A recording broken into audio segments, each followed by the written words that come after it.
The heart's external anatomy features a base, an apex, and distinct surfaces.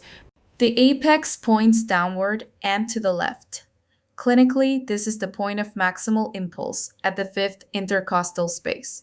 The base sits posteriorly while the sternocostal and diaphragmatic surfaces face the chest wall and diaphragm.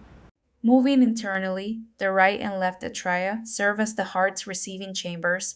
Notice their remarkably thin walls compared to the ventricles. The right atrium collects the oxygenated blood through three main venous inlets: the superior vena cava, inferior vena cava, and the coronary sinus. Inside, we observe the rough, ridge-like pectinate muscles within the auricles, sharply contrasting with the smooth posterior wall and the central fossa ovalis.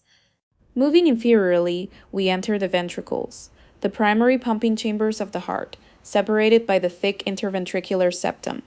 Inside, the walls are lined with irregular muscular columns called trabeculi carnea, along with specialized papillary muscles that anchor the chordae tendineae.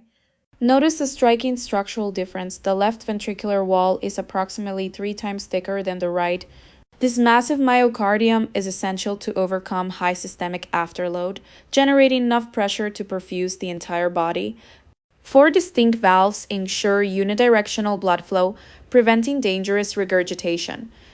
During systole, the tricuspid and mitral valves snap shut, the chordae tendineae tense, anchoring the valvular apparatus.